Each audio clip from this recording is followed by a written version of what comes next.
I believe that the Panasonic GH5 is more than a great camera to run your whole filmmaking business with as a beginner, intermediate and even as a professional filmmaker. And this is why I won't switch to another primary camera anytime soon, also not in 2023. This, ladies and gentlemen, is most of the time my camera setup. Today this will be in the spotlight.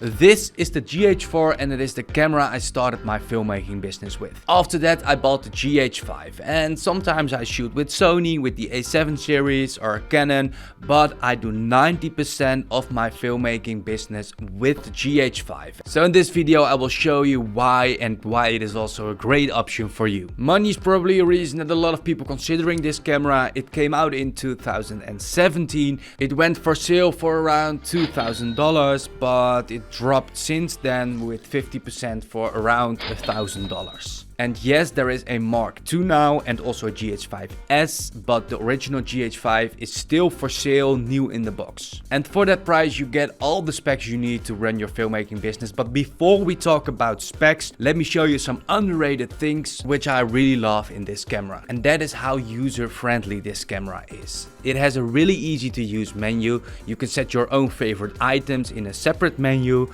It has 7 different function buttons that you can dial into whatever you want. And you can dial in 3 presets over here to really quickly switch between different frame rates and resolution. Talking numbers, frame rates, resolution is all nice, but I don't know about you, my shoots are really chaotic and I want to have a camera that I can trust and that I can work with really quickly. I don't want to go into the menu every time I want to change just a little small thing. And to stay in this super convenient mindset, it has 2 SD card slots. You can use those as separate SD cards, but you can also back up everything you shoot on 2 SD cards, which is really nice if you're working for clients on important big shoots and you want to make sure that if a SD card crashes that you always have a second backup. I like to split up a action in wide, medium and close, so I run around a lot. Because of that, I'm most of the time a handheld guy. And this body has a 5-axis image stabilization system, which is really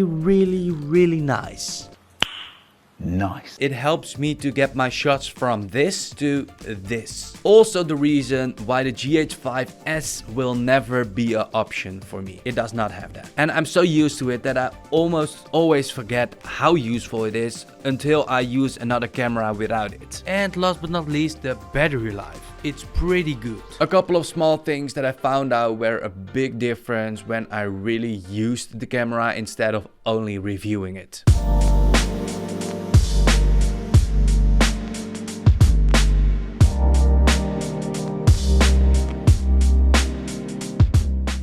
It's time to talk about numbers because that is what makes this camera also relevant in 2023. I will do that on 3 different points. It has a super steady Full HD up to 60 FPS in 10-bit. For the first year I didn't even touch 10-bit. I always thought it was not worth the extra storage space. But I'm falling more and more in love with 10-bit when I'm shooting something cinematic that I want to color grade. Then it has a really nice 4K up to 60 FPS. Also 4K was something that I did not use a lot, but lately I can't ignore the difference between 1080p and 4K, so I shoot way more 4K now. And then it's nice to also have the option to shoot cinematic slow motion B-roll in 4K. And all of that without a crop. So I know exactly in every setting I shoot how my lens is producing an image. And last but not least, if you want to go even slower, you can shoot up to 180 FPS in full HD. But it will be baked in then, you can't record audio and it's harder to find the setting and set it right. It's called variable frame rate. But to fix that we have those preset modes over here. So for me, one of those presets, it's the variable frame rate with 120 FPS, so I can switch to it really quickly.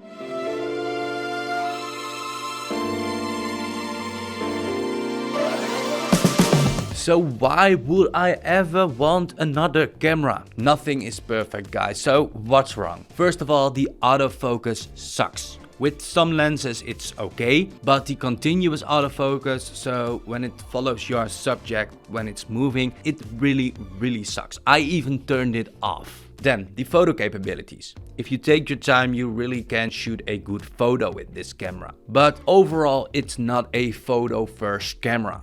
You feel that, you see that. And then the biggest con, we all know it, it's the sensor. Because this is a micro four thirds sensor, which means it's really small. And that brings some downsides. For example, that you always live with a 2x crop factor. But you can forget that because that will be your new normal. Your 50mm lens will be a 100mm, but in your mind it's still a 50mm. But the negative things you will notice are the bad low light capabilities. It has a small sensor, so it cannot let in a lot of light. Or the bokeh, the blurred cinematic background. You need a super low aperture to create that. And the terrible dynamic range. Try to avoid peak brightness or peak darkness because it can capture both. You really need to choose one, otherwise it will look awful. But yeah, overall, the Panasonic GH5, a super capable camera also in 2023. I will keep recommending it to beginner filmmakers that want to start their business or even more experienced filmmakers. You can only spend your money once, right? So as you can hear, this year I will keep shooting with my good old reliable GH5. So let me hear, what's your camera of choice, or which camera do you think I have to upgrade? Let me know down here in the comments. I hope to see you the next time here on Shoot That Video. Thank you and bye.